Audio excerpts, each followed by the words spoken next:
اعوذ بالله من الشیطان الرجیم. بسم الله الرحمن الرحیم.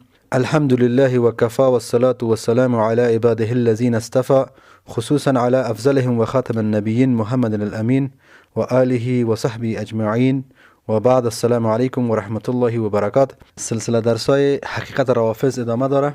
در درس گذشته ما و شما بالای مسائل عمومی روافض بیان داشتیم. از اون جمله تقسیم بندی روافض بود که روافض ما و شما فرقایشان خواندیم و فرقه ابتدایی اونا فرقه امامیه بود و بعد فرقه اثنا عشری بود و بعد فرقه جعفری بود و در کل بالای این مسئله گپ زدیم که روافض خودشان به سیدنا علی رضی الله عنه نسبت میتن، ولی حضرت علی از ایشان قسم بیزار است، قسمی که سیدنا عیسی علیه السلام از نصرانی ها بیزار است. به این سلسله درس این بار ما و شما به درس اشاره میکنیم که بحث دوم است. عنوان درس است روافض از ابن سبا الا دجال. موضوعات کلی درس امروز ما و شما است که مشابهتی که روافض با یهود دارن. بالای ازی نشأت مفکوره رفت یا روافض از ابن سبا یهود و در خلاصه بالای مسئله که دلایلی که یهود و روافض با هم مشابه هستند. بالای ازی است. بحث دوم درس بالای مشابهت روافض با یهود و نشأت مفکوره روافض و رفت. امام شعبی از جمله تابعی است که متوفای سال 104 هجری می باشه و ایشان می فرماید که شما را هشدار می دهم که در مقابل پیروان خواهشات نفسانی بیستید، یعنی ایستاده باشید. یعنی فرقه های منحرف و که از خواهشات نفس خود پیروی میکنن و بدترین آنها روافضن. این فرقه گمراه، بدترین فرقه گمراه فرقه روافض است و به قول دیگه میفرماید که اینها یهودان این امتن. این بین امت اسلامی یهودش روافض است. هدف اساسی روافض چی است؟ ایشان میفرماید که اینا میخواین که اسلام را مانند نصرانیت تحریف کنن و بعضیشان دست به تحریف میزنن تا گمراهیشان را نشر سازن بین مردم. یعنی دقیقاً مانندی که یهودا نشأت کردن، نفوذ کردن به دین نصرانیت و ادیان سماوی در تحریف خود قرار دادن و از او تحریف کرده نسخای جعلی و ساختگی را در بین نصرانی ها یعنی واگذار کردن. عین شکل اینا میخواین که دین مبین اسلام را که قرآن و سنت از تحریف کنن و گمراهیشان را نشأت بتن و نشر بتن و بین مردم این مسئله را عام بسازن. مثل که به صفحات تاریخ ما شما مراجعه کنیم در میابیم که یک یهودیه که به نام پاول بود به شکل نفاق آمیز به شکل منافق نفوذ کرد در بین نصرانیت و دین نصرانیت را تعریف کرد و بعد از تعریف کردن دین نصرانیت یک نسخه جعلی را که با اصل نصی که الله متعال به شکل انجیل نازل کرده بود با او مکمل متفاوت بود، جعل به نیت از این که گمراهی بین نصرانیان نشر پیدا کنه بین از اینا به جا گذاشت و آرزوی شخصی بود که یهودیت پیروز شود بین مردم. تا یک قسمت به این مسئله ادامه داد و فعالیت کرد و بالاخره کامیاب هم شد. عین شکل روافض در کل هستند و روافض از اسلام حقیقی متنفر هستند، قسمی که یهودی ها از نصرانیت متنفر بودند و دلیل از این که نصرانی ها توسط یهودیت به گمراهی رفتن ای بود که پاول نام در بین از اینا نفوذ کرده و دینشان به جعل و به تحریف دست داد و بالاخره یک دین تحریف شده را به یا واگذاشت. در این شکل دلیل ورود روافض به اسلام رضایت و خشیت الله متعال نیست، بلکه یا به نیت تفرقه داخل اسلام شدن و هدف اساسیشان محور کاریشان است که امت در معرض خطر مواجه کنن و برای مسلمان ها یک نوع مشکلات و خطرهای عقیدوی و ایمانی و باوری را ایجاد کنن که ما بعداً به درس‌های ادامه میتیم که اشاره میکنیم بالا ازی. روافض در بدایه و نهایه عین شکل بودن. ابتدای اینا عین شکل است که نهایتشان است. ابتدای اینا کسانی بودن که به سیدنا علی رضی الله عنه لقب وحدانیت و لقب اله دادن و سیدنا علی تعداد کثیر اینا را با آتش زد، یعنی زنده اینا را سوختان و بسیار اینا را تبعید کرد و دلیلی که اینا را آتش زده بود نبی بود که به این عقیده که فعلا به این عقیده و زمان هم بودن. پس یعنی حقیقت اینا از آغاز به می گمراهی بودن، فعلا به می گمراهی که فعلا هستن. در بین اشخاصی که تبعید شده بود، یکی از تبعید شدگان شخصی به نام عبدالله ابن سبا که یهود است و از جمله یهودای صنعا است و این به منطقه سبات تبعید شده بود. منطقه سبات نام داره، اونجا تبعید شده بود. و در حقیقت امام روافض امی شخص به نام ابن سبا است، کسی که امی مفکوره از این نشأت گرفت، یعنی بنیادگذار این مفکوره بار اول امی بوده که قبلا باز آرای علما را دیگه برای ما و شما میخوانیم. زمانی که سیدنا علی اینا را با آتش زد و قسمت زیادی را تبعید کرد و در بین تبعید شدگان یکی از ابن سبا بود و یعنی مفکوره از ابن سبا شروع شده بود و چطور منتشر شد فعلا بالای ما و شما بحث میکنیم.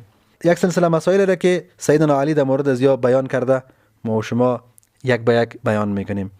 سیدنا علی میفرماید که یهود و روافض دارای یک مزاجن، یعنی شریک مزاج هستند و دو طرف یک سکه می باشه یا هر دوشان.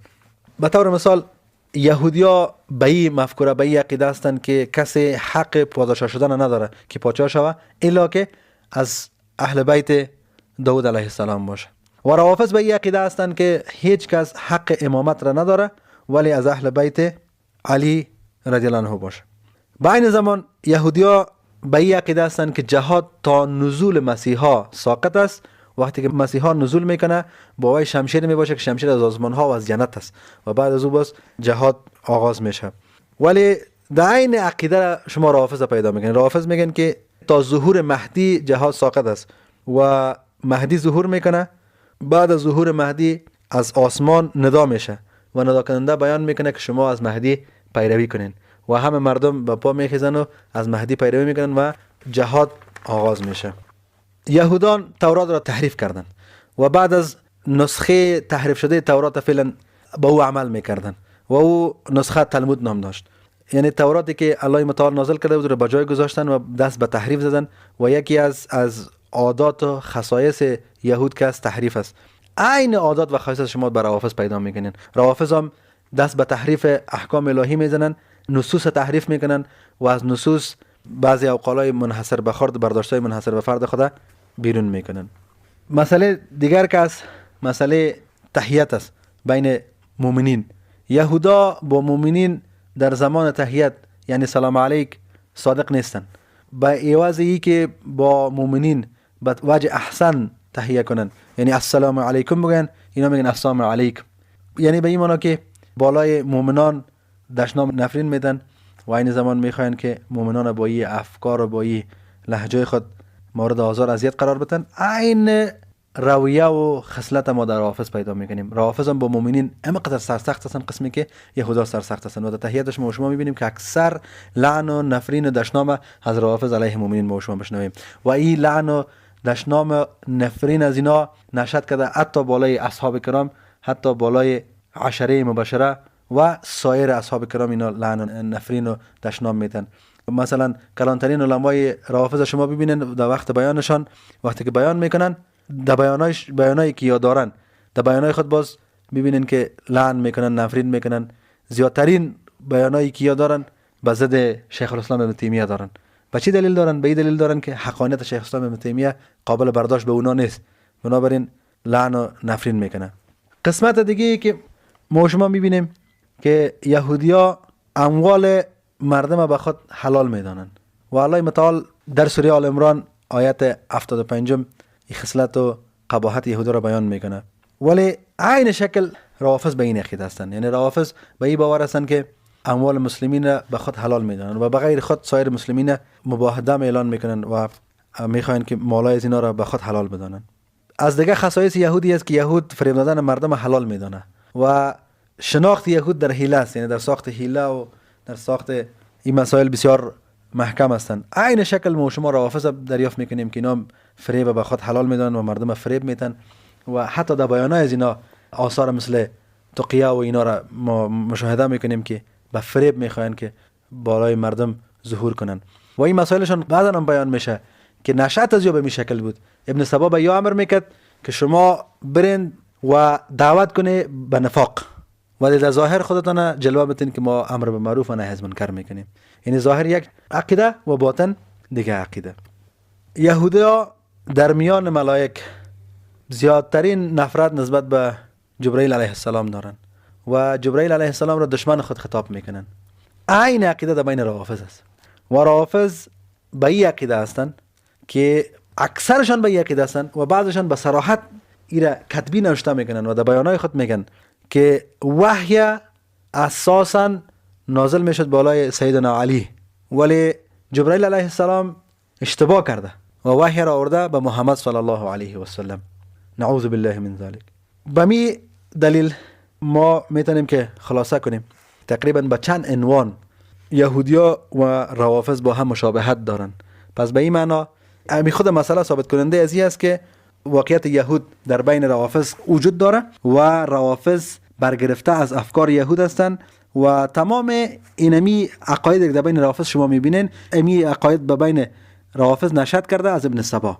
پس در بحث‌های آینده به شکل تفصیلی ما شما انشالله بالای مسئله ابن سبا بحث میکنیم که ابن سبا یک حقیقت است نه خیال، و انشالله به آرا و به انتقادات مستشرقین و خاورشناسان و سایر روافض که از حقیقت ابن سبا انکار میکنن جوابای دندان شکن خواهیم ارائه کرد. پس حقایقی که در فوق بیان شد همش حقایق تحقیقی و به اساس عدالت است، نه به اساس جذبات و نه به اساس ای که ما ادعا کرده باشیم. و حاصل تمام بیان و دلایل فوق ذکر به این میشه که یهودیا و روافض دو روی یک سکه هستند. سکه یکیست و اینا دو رویش هستند. دین رفت شیعیزم است یا شیعه است. یعنی شیعه و رفت چیزی نیست مگر یک کوشش عمومی توسط ابن سبا یهود.